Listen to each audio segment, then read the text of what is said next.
Hello, good afternoon, and welcome to the Midday News on Sri FM 92.7. My name is Beatrice Adu. The news is also live on Kazmi 107.1 FM and across the world at 3news.com. Coming up in the next 30 minutes.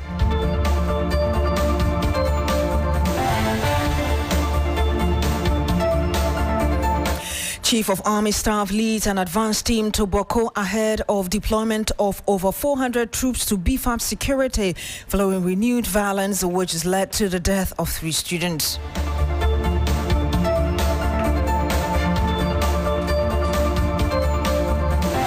We'll bring you all you need to know about. There's also a trial of former National Signals Bureau boss Kwabena Dubuahene takes a new twist as Attorney General accuses him of dealing in stolen cars.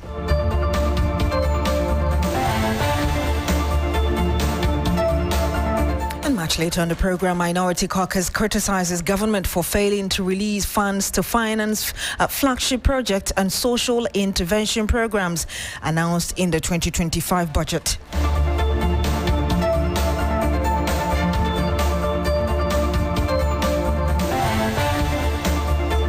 Thank you so much for joining us today. Now, ahead of a large-scale deployment of military forces to Boko and its environs, the Chief of Army Staff, Major General Lawrence Kweku Betanu, has arrived in the Upper East region. A total of 400 troops are expected to be deployed in line with the government effort to restore peace to Boko following fresh unrest.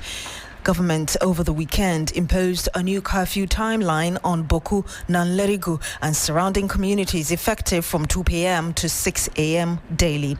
In a statement issued by the Ministry of the Interior, the government explained that the curfew forms part of broader efforts to restore peace in the affected areas following a surge in violent incidents. And we'll be crossing over to our Upper East regional correspondent very shortly to bring us the latest from there. But ahead of that, let's listen to the Major General Lawrence Kweku Betanu speaking to the media earlier before we bring you analysis on this. Thank you very much.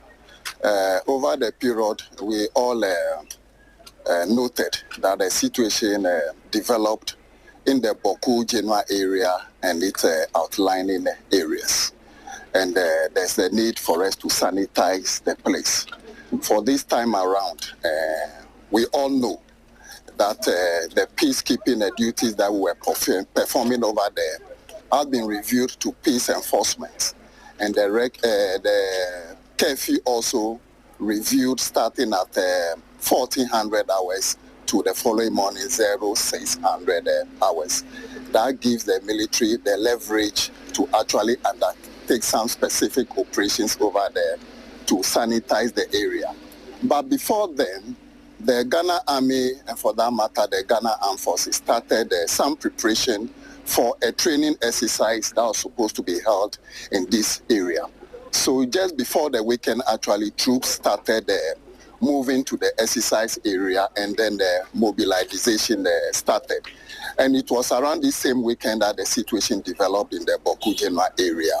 So as a professional Ghana Army and then the Ghana Armed Forces, with troops mobilized for training exercise, we just reviewed that training exercise to get the troops redeployed for this real operation to deal with the situation that has emerged at the Boku Genoa area regarding the killings that we experienced over the weekend. This time around, we have marshaled enough of our forces from Southern Command, Central Command to join their colleagues in Northern Command, and we have enough formidable force to undertake whatever operations we have in Boku and any other area that we assess will need some intervention. Thank you very much. And you had the Chief of Army Staff, Major General Lawrence Kweku Betanu, speaking to the media just upon arrival in Boku in the Upper East region ahead of the deployment of some military men to that area. Let's speak to Mr. Richard Kumado. He's a security and fraud consultant. Good afternoon to you, sir. Thank you so much for joining us. You're welcome. More boots on the ground, 400 men to be deployed. I'm just wondering what this tells you about the broad plan to deal with the Boko conflict. I think that the threat levels has been assessed and the threat levels have hit the higher levels now. They had the opportunity of having the training, and I think they are using that opportunity to mobilize many more men. He used the word sanitize the environment. Sanitization in terms of military terms means that they would deal with any nuisance or anything that doesn't look normal to them. In cases such as this, the only worry is that when you happen to be at the wrong place at the wrong time and you are innocent person, you might get some level of trouble with the military. But I believe they have the capacity to engage in an operation that sanitizes the environment as the objective of one of the reasons being there. Indeed, spot on with that. But this will not be the first time we are deploying troops to Boko. What difference do you expect, or how differently do you expect this new deployment to perform? How do you want them to perform differently? What I was expecting them to do, considering the number of troops they have the leverage and the strength to comb the whole Boko and to mobilize themselves and engage in a strategic operation that ensures that the guns in Boko Enclave and the troublemakers in the Boko Enclave are flushed out as quickly as possible and make sure that there's sanity and there's peace for the people in Boko. We've heard analysts or other security experts talk about the need for us to handle this like we see with peacekeeping in war-torn areas. It's expensive to do that. So we are afraid of doing it. And it's also the delicate nature of that. And that is why we are afraid of. People who are familiar with the North know that we have a military barracks, a full military barracks at Tamale. And the proximity from Tamale to Boko wouldn't be so much of a problem for them moving troops over there. It's a decision and it's a discussion for another day at another time on another situation. But for now, mobilizing themselves over 400 men, I think they have the leverage, they have the capacity. We just have to play safe that it doesn't get into some level of atrocities or excesses. Other than that, whatever objectives take them there, they should be able to discharge to the better portion of this country, and so that Boko will come back to normalcy. How sustainable is this? Others have spoken about gathering intelligence, which they think, all right, okay, we'll have to get back to Mr. Kumado to conclude our conversation. You're still here on the Midday News on Sri FM and 92.7 as we try to reconnect to Mr. Richard Kumado. Let's bring you some more here. And the High Court has ordered the Ghana Police Service to deliver directly to Kwabena Adu and other defendants all the information in their possession in respect of a PMW 740D with chassis number. Okay, so you find that on our website. Well, the prosecution brought up questions of the said vehicle to prove to the court that the former Signals Bureau chief had failed to declare his asset while in public office and that he was also involved in the importation and sale of stolen vehicles. Lawyer for Kwabena Adu and two other defendants, Samuel Tachia, was on bended knees before the court for the court to compel the Attorney General to release the bill of lading and other documentation covering a stolen BMW vehicle allegedly imported into the country for sale by the former Signals Bureau boss. We also do understand that the lawyer said that information was crucial to the defense of the accused persons but had been withheld by the prosecution. Let's get more from Sister Stonewolo, who is our man in court now. Sisters, just tell us more about the demands of the lawyer for the accused and indeed the response of the Attorney General's office. We've lost Sister on the line. We'll try and reconnect to him and bring you some more. Stay with us.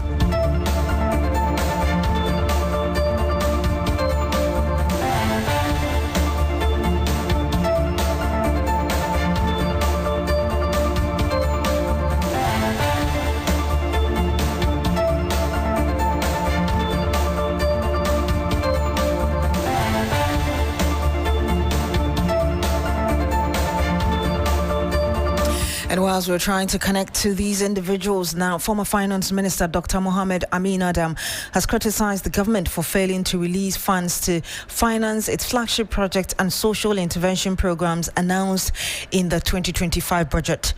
The Karaga MP and former Finance Minister is struggling to disperse funds due to a shortfall in some 28 Treasury auctions launched in the last 6 months, which he argues is a lack of commitment to delivering their promises to Ghanaians.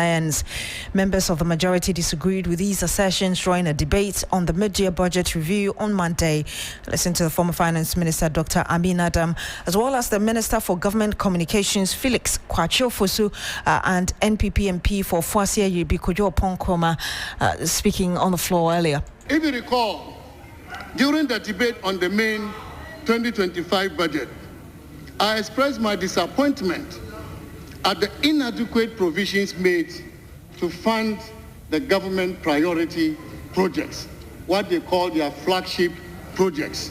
And the mid-year budget presented by the minister has somehow confirmed my fear, because I have looked at all the releases made towards these priority projects, and I'm so sad that the minister has not shown enough commitment to fund these projects that they promised the people of Ghana. As I speak to you, the minister has not released a cent to the Gold Board for the operations of the Gold Board. Not a cent. All the funds the Gold Board has used so far has come from the Bank of Ghana. The Bank of Ghana has pre-financed the operations of the Gold Board, has pre-financed the purchases of gold. Because the minister is not releasing funds towards the implementation of this project, there is no money out there. I came from my constituency yesterday. The farmers have told me they have farm produce, but nobody is buying. Nobody is buying. There is no money. The minister launched 28 treasury auctions over the last 6 months.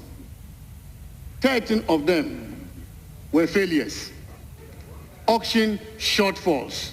The money the minister would have released to implement this program, the minister has rather used that money to pay the shortfalls. When we took over power, the primary balance on commitment basis was at negative 3.9%, which was a deficit. And when the finance minister came here, he said that this year, or by half year, we had projected to achieve a primary surplus of 0.4%. Mr. Speaker, the finance minister reported that we have in fact exceeded that and done a primary surplus of 1.1%. It simply means that we spent less than we earned. The gold purchase program, which is one of the major contributors to where we are today, was launched on the 17th of June 2021. So I commend the government for continuing with the gold purchase program. The gold purchase program was being done by the Bank of Ghana and the PMMC. The Bank of Ghana is still here. The PMMC is what you've rebranded as Gold Board. Take your flagship programs. You say you are going to do a national apprenticeship program. So far, because of the fiscal failure, you have only been able to release 7% of the budget. Because of the fiscal failure, your 1 million coders program, you have released 0% of the budget. Because of the fiscal failure, the Agric for Economic Transformation agenda, you've released 0% of the budget. The Women's Development Bank, you've released 0% of the budget. The Big Push, you've released 0% of the budget, and you are still listing old road projects that have been commissioned. So I'm drawing your attention to the fact that because you misconceived the fiscal program, it is showing where you have to release money. And you cannot keep going on failing to release money. And you had that debate on the floor of Parliament earlier. Now work has resumed at the Forestry Commission offices in Inkarie, Bekwai and Akomadan after a dramatic shutdown by unidentified men claiming to be national security operatives. The offices were forcibly closed on Monday, causing widespread confusion and disruption to administrative duties. National Security has strongly denied any involvement, with the Ashanti Regional Coordinator describing the group as imposters. Authorities say investigations investigations are underway, but the individuals behind the unauthorized operation remain at large. The incident has raised serious questions about security and the growing trend of impersonation of state agencies. Let's speak to Ibrahim Abubakar, a man who's followed this story for us. Ibrahim joins us live on the phone. Ibrahim, what more do we need to know?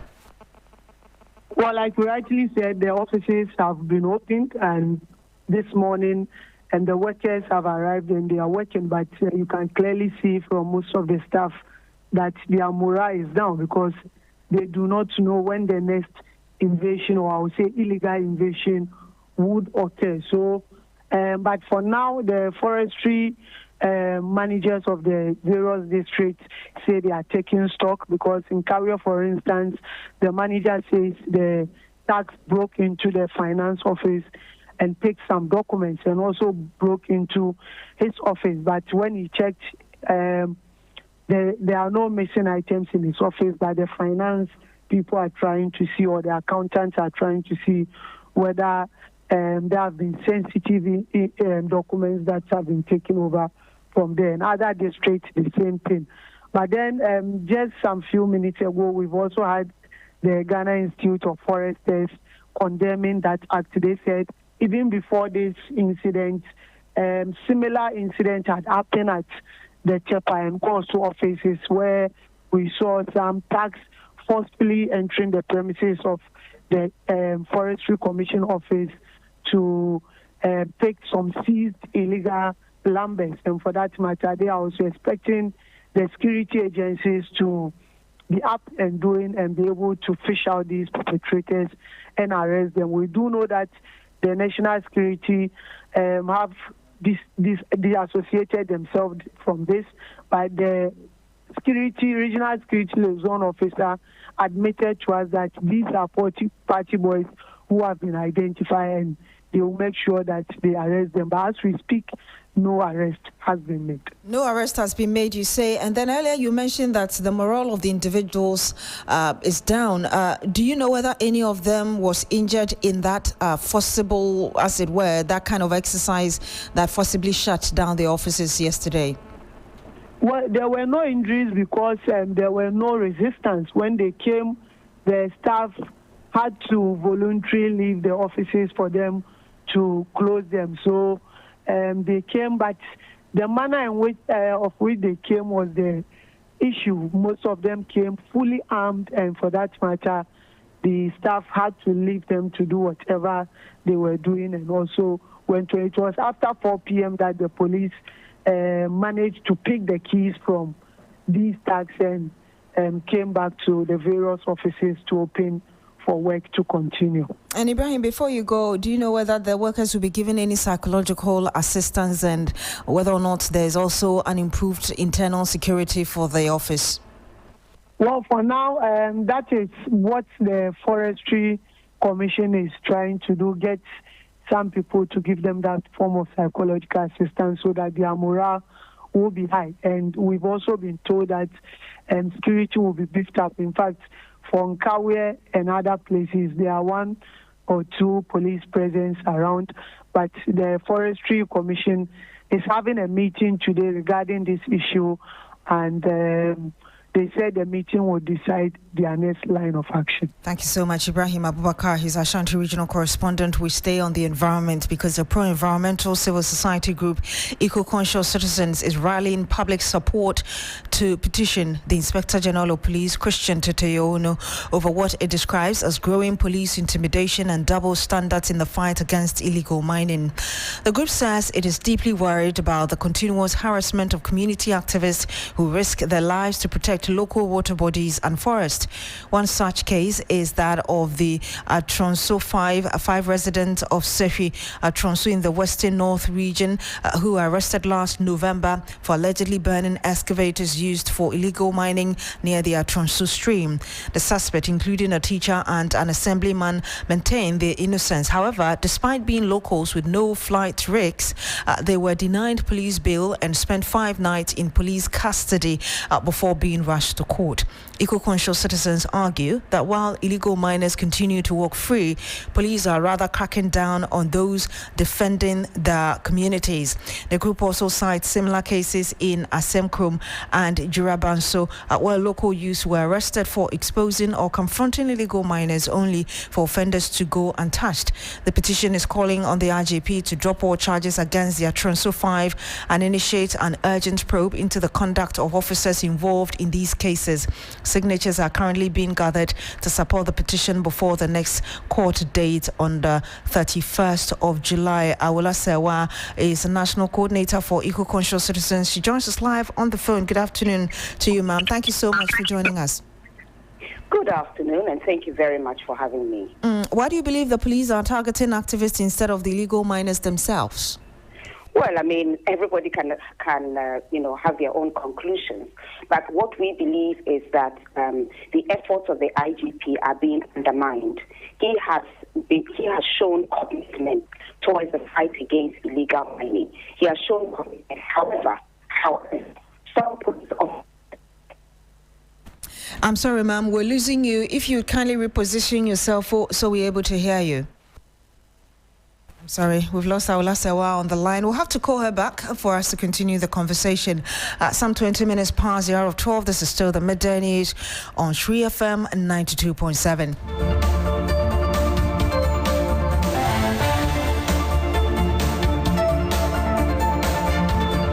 Now, President John Mahama says the enduring legacies of slavery, colonial exploitation, systemic racism, and economic subjugation are still evident in modern-day Africa. Speaking at the African Union High-Level Dialogue on Democracy, Governance and Human Rights, President Mahama, who also serves as the AU champion on reparative justice, stressed that young people across the continent are growing increasingly impatient. This dialogue could not have come at a more appropriate time. For far too long, the architecture of African states has rested on foundations imposed during a colonial era that neither understood nor respected our histories, our culture, or our aspirations. The enduring legacies of slavery, colonial exploitation, systemic racism, and economic subjugation are still visible today in the arbitrary borders that divide our peoples, in the financial hardships imposed by unjust global systems, and in the fragile governance systems, institutions that we're still struggling to strengthen. We gather here not only to examine this painful past, but also to shape a different and a better future for our continent, where African agency, sovereignty, and dignity are restored and respected. A future where state building is informed by our context, shaped by our people, and owned by our African communities. This dialogue cannot afford to become another ceremonial event filled with lofty speeches but void of action. Our citizens are watching and waiting. Our young people comprise the majority of our population and are growing increasingly impatient. They are not asking for charity, they demand fairness, they demand opportunity and a stake in our continent's future. Civil society is mobilized, our diaspora is engaged, and our institutions, though still evolving, are increasingly bold and ready to deliver. We must rise to the occasion, not with rhetoric, but with clear action. In that spirit, allow me to place before you two urgent recommendations. And the first is I wish to commend the African Union Executive Council for extending the theme of the year on reparations to a decade on reparations.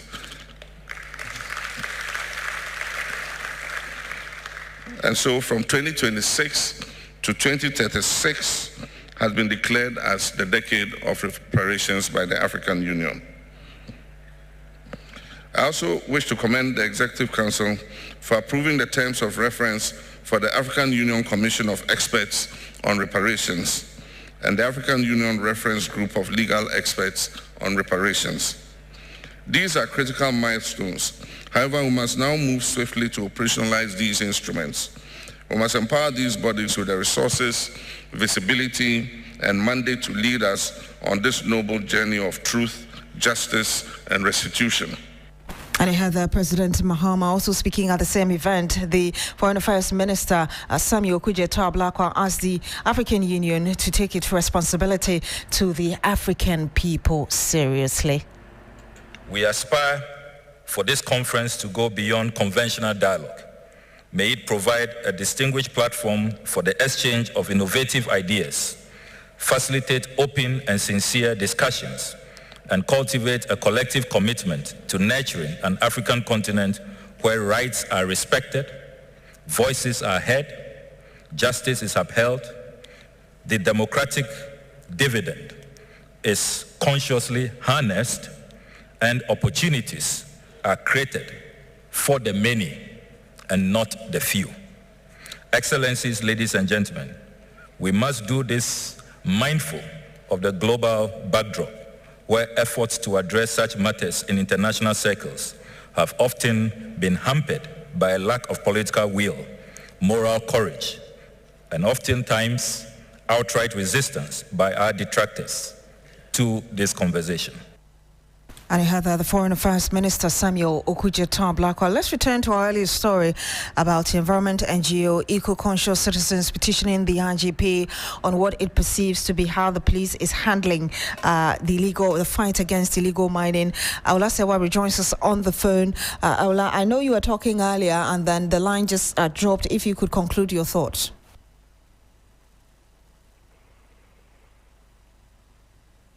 Hello? Yes, hello. And also there are network issues. Yes, hello. Yes, we can hear you. Please, if you could conclude your thought.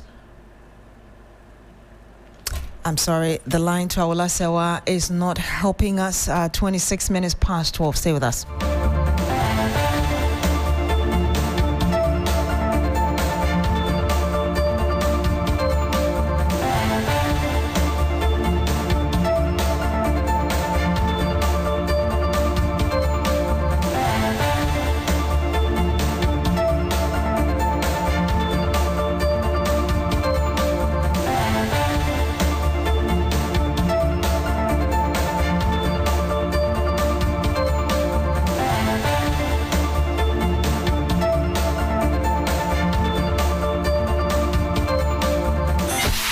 Accra, Ghana, Africa, and worldwide. Join us on Inspirational Gospel Mix this and every Sunday.